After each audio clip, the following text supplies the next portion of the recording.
नमस्कार। आज सुनिए मुंशी प्रेमचंद की लिखी कहानी सवा सेर गेहूं। किसी गांव में शंकर नाम का एक कुर्मी किसान रहता था। सीधा सादा गरीब आदमी था। अपने काम से काम, न किसी के लेने में न किसी के देने में। छक्का पंजा न जानता था। छल प्रपंच की उसे छूत भी न लगी थी। ठगे जाने की चिंता न थी। ठग विद्या न जानता था। भोजन मिला खा लिया, न मिला चबेने पर काट दी। चबैना भी न मिला तो पानी पी लिया और राम का नाम लेकर सो रहा। किंतु जब कोई अतिथि द्वार पर आ जाता था तो उसे इस निवृत्ति मार्ग का त्याग करना पड़ता था। विशेषकर जब साधु महात्मा पदार्पण करते थे तो उसे अनिवार्यतः सांसारिकता की शरण लेनी पड़ती थी। खुद भूखा सो सकता था, पर साधु को कैसे भूखा सुलाता, भगवान के भक्त जो ठहरे।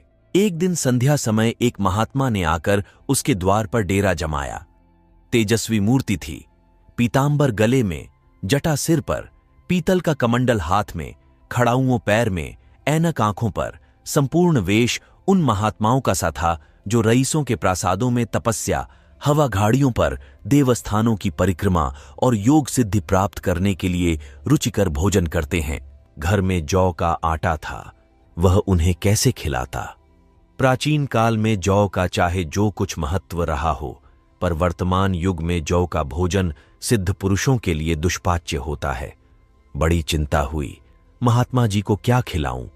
आखिर निश्चय किया कि कहीं से गेहूं का आटा उधार लाऊं, पर गांव भर में गेहूं का आटा न मिला। गांव में सब मनुष्य ही मनुष्य थे, देवता एक भी न था। अतएव देवताओं का खाद्य पदार्थ कैसे मिलता। सौभाग्य से गांव के विप्र महाराज के यहां से थोड़ा सा मिल गए। उनसे सवा सेर गेहूं उधार लिया और स्त्री से कहा कि पीस दे। महात्मा ने भोजन किया, लंबी तान कर सोए। प्रातः काल आशीर्वाद देकर अपनी राह ली।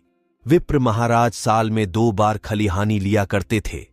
शंकर ने दिल में कहा, सवा सेर गेहूं इन्हें क्या लौटाऊं, पंसेरी बदले कुछ ज्यादा खलिहानी दे दूंगा, यह भी समझ जाएंगे, मैं भी समझ जाऊंगा।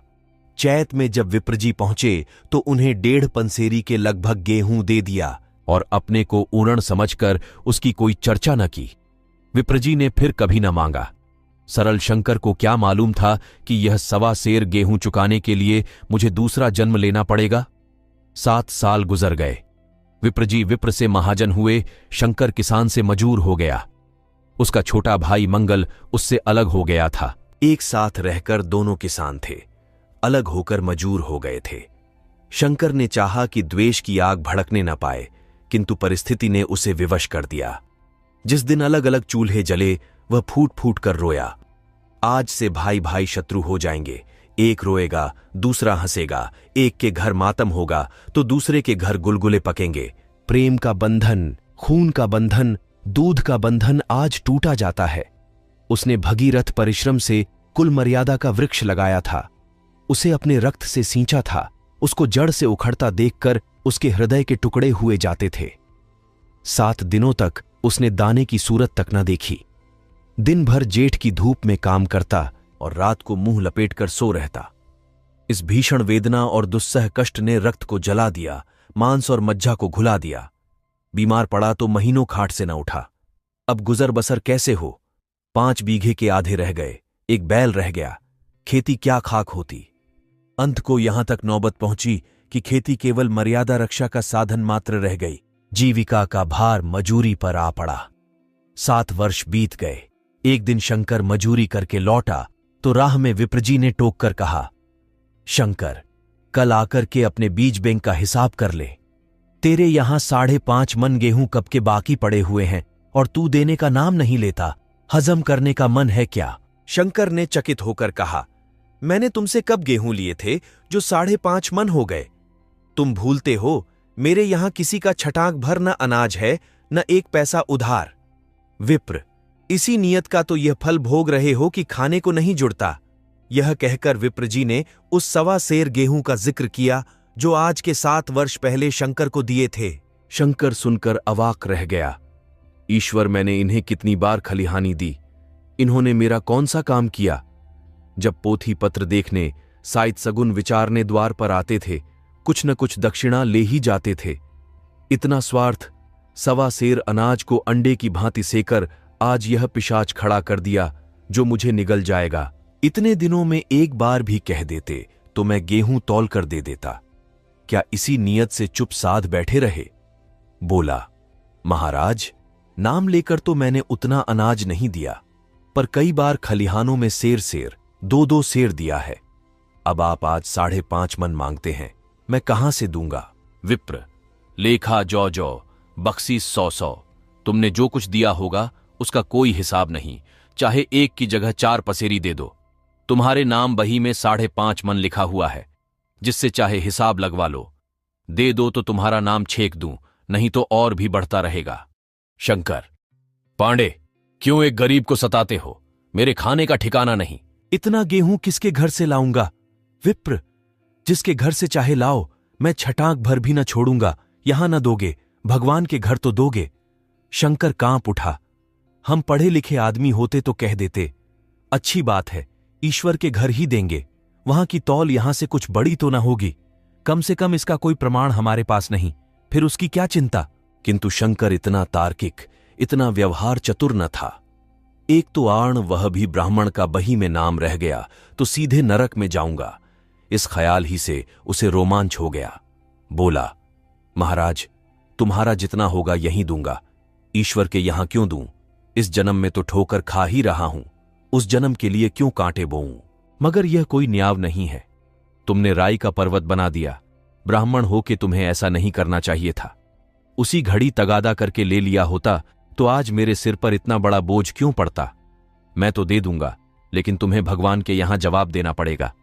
विप्र, वहां का डर तुम्हें होगा, मुझे क्यों होने लगा? वहां तो सब अपने ही भाई बंधु हैं। ऋषि मुनि सब तो ब्राह्मण ही हैं, देवता ब्राह्मण हैं। जो कुछ बने बिगड़ेगी संभाल लेंगे। तो कब देते हो? शंकर, मेरे पास रखा तो है नहीं, किसी से मांग जौच कर लाऊंगा तभी न दूंगा। विप्र, मैं यह न मानूंगा।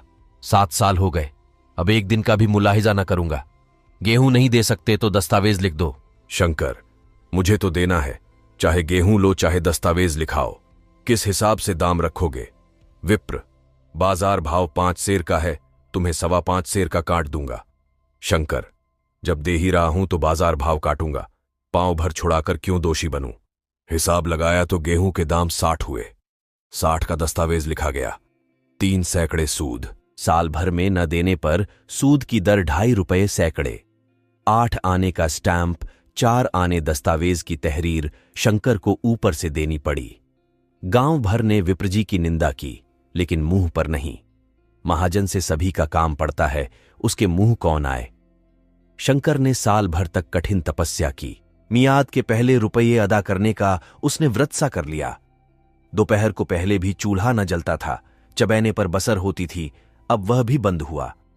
केवल लड़के के लिए रात को रोटियां रख दी जाती। पैसे रोज का तंबाकू पी जाता था। यही एक व्यसन था जिसका वह कभी न त्याग कर सका था। अब वह व्यसन भी इस कठिन व्रत की भेंट हो गया। उसने चिलम पटक दी, हुक्का तोड़ दिया और तमाखू की हांडी चूर चूर कर डाली। कपड़े पहले भी त्याग की चरम सीमा तक पहुंच चुके थे, अब वह प्रकृति की न्यूनतम रेखाओं में आबद्ध हो गए। शिशिर की अस्थिबेधक शीत को उसने आग ताप कर काट दिया। इस संकल्प का फल आशा से बढ़कर निकला। साल के अंत में उसके पास 60 रूंदा जमा हो गए। उसने समझा, पंडित जी को इतने रुपये दे दूंगा और कहूंगा, महाराज, बाकी रुपये भी जल्द ही आपके सामने हाजिर करूंगा। 15 रू की तो और बात है, क्या पंडित जी इतना भी न मानेंगे? उसने रुपये लिए और ले जाकर पंडित जी के चरण कमलों पर अर्पण कर दिए। पंडित जी ने विस्मित होकर पूछा, कतिसी से उधार लिए क्या? शंकर, नहीं महाराज, आपके असीस से आपकी मजूरी अच्छी मिली। विप्र, लेकिन यह तो 60 रुपये ही हैं। शंकर, हां महाराज, इतने अभी ले लीजिए, बाकी मैं 2-3 महीने में दे दूंगा, मुझे उऋण कर दीजिए। विप्र, उऋण तो जब ही होगे जबकि मेरी कौड़ी कौड़ी चुका दोगे। जाकर मेरे 15 रुपये और लाओ। शंकर, महाराज, इतनी दया करो, अब सांझ की रोटियों का भी ठिकाना नहीं है। गांव में हूं तो कभी न कभी दे ही दूंगा। विप्र, मैं यह रोग नहीं पालता, न बहुत बातें करना जानता हूं। अगर मेरे पूरे रुपये न मिलेंगे तो आज से 3 रुपये सैकड़े का ब्याज लगेगा। अपने रुपये चाहे अपने घर में रखो, चाहे मेरे यहां छोड़ जाओ। शंकर, अच्छा, जितना लाया हूं उतना रख लीजिए। मैं जाता हूं, कहीं से 15 रुपये और लाने की फिक्र करता हूं।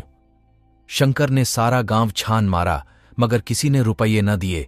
इसलिए नहीं कि उसका विश्वास न था या किसी के पास रुपये न थे, बल्कि इसलिए कि पंडित जी के शिकार को छेड़ने की किसी की हिम्मत न थी। क्रिया के पश्चात प्रतिक्रिया नैसर्गिक नियम है। शंकर साल भर तक तपस्या करने पर भी जब आरण से मुक्त होने में सफल न हो सका, तो उसका संयम निराशा के रूप में परिणत हो गया। उसने समझ लिया कि जब इतना कष्ट सहने पर भी साल भर में 60 रुपये उससे अधिक न जमा कर सका, तो अब और कौन सा उपाय है जिसके द्वारा इसके दूने रुपये जमा हों। जब सिर पर आण का बोझ ही लादना है, तो क्या मन भर का और क्या सवा मन का। उसका उत्साह क्षीण हो गया, मेहनत से घृणा हो गई। आशा उत्साह की जननी है। आशा में तेज है, बल है, जीवन है। आशा ही संसार की संचालक शक्ति है। शंकर आशाहीन होकर उदासीन हो गया। वह जरूरतें जिनको उसने साल भर तक टाल रखा था, अब द्वार पर खड़ी होने वाली भिखारिणी न थीं, बल्कि छाती पर सवार होने वाली पिशाचनियां थीं, जो अपनी भेंट लिए बिना जान नहीं छोड़तीं। कपड़ों में चकत्तियों के लगने की भी एक सीमा होती है। अब शंकर को चिट्ठा मिलता तो वह रुपये जमा न करता। कभी कपड़े लाता, कभी खाने की कोई वस्तु। जहां पहले तमाकू ही पिया करता था, वहां अब गांजे और चरस का चस्का भी लगा। उसे अब रुपये अदा करने की कोई चिंता न थी, मानो उसके ऊपर किसी का एक पैसा भी नहीं आता। पहले जूड़ी छड़ी होती थी, पर वह काम करने अवश्य जाता था। अब काम पर न जाने के लिए बहाना खोजा करता। इस भांति 3 वर्ष निकल गए। विप्रजी महाराज ने एक बार भी तकाजा न किया। वह चतुर शिकारी की भांति अचूक निशाना लगाना चाहते थे। पहले से शिकार को चौंकाना उनकी नीति के विरुद्ध था। एक दिन पंडित जी ने शंकर को बुलाकर हिसाब दिखाया। 60 रुपये जो जमा थे, वह मिन्हा करने पर अब भी शंकर के जिम्मे 120 रुपये निकले। शंकर, इतने रुपए तो उसी जन्म में दूंगा, इस जन्म में नहीं हो सकते। विप्र, मैं इसी जन्म में लूंगा। मूल न सही, सूद तो देना ही पड़ेगा। शंकर, एक बैल है, वह ले लीजिए, और मेरे पास रखा क्या है। विप्र, मुझे बैल बधिया लेकर क्या करना है? मुझे देने को तुम्हारे पास बहुत कुछ है। शंकर, और क्या है महाराज?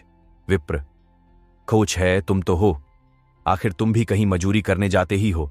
मुझे भी खेती के लिए मजूर रखना ही पड़ता है। सूद में तुम हमारे यहां काम किया करो, जब सुभीता हो मूल को दे देना। सच तो यूं है कि अब तुम किसी दूसरी जगह काम करने नहीं जा सकते जब तक मेरे रुपये नहीं चुका दो।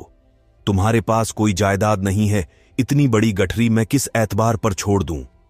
कौन इसका जिम्मा लेगा कि तुम मुझे महीने महीने सूद देते जाओगे? और कहीं कमाकर जब तुम मुझे सूद भी नहीं दे सकते, तो मूल की कौन कहे? शंकर, महाराज, सूद में तो काम करूंगा और खाऊंगा क्या? विप्र, तुम्हारी घरवाली है, लड़के हैं, क्या वे हाथ पांव कटा के बैठेंगे? रहा मैं, तुम्हें आधा सेर जौ रोज कलेवा के लिए दे दिया करूंगा। ओढ़ने को साल में एक कंबल पा जाओगे, एक मिर्जई भी बनवा दिया करूंगा। और क्या चाहिए? यह सच है कि और लोग तुम्हें छा आने देते हैं, लेकिन मुझे ऐसी गरज नहीं है। मैं तो तुम्हें रुपये भरने के लिए रखता हूं। शंकर ने कुछ देर तक गहरी चिंता में पड़े रहने के बाद कहा, महाराज, यह तो जन्म भर की गुलामी हुई। विप्र, गुलामी समझो चाहे मजूरी समझो, मैं अपने रुपये भराए बिना तुमको कभी न छोड़ूंगा। तुम भागोगे तो तुम्हारा लड़का भरेगा। हां, जब कोई न रहेगा तब की बात दूसरी है। इस निर्णय की कहीं अपील न थी। मजूर की जमानत कौन करता, कहीं शरण न थी, भागकर कहां जाता।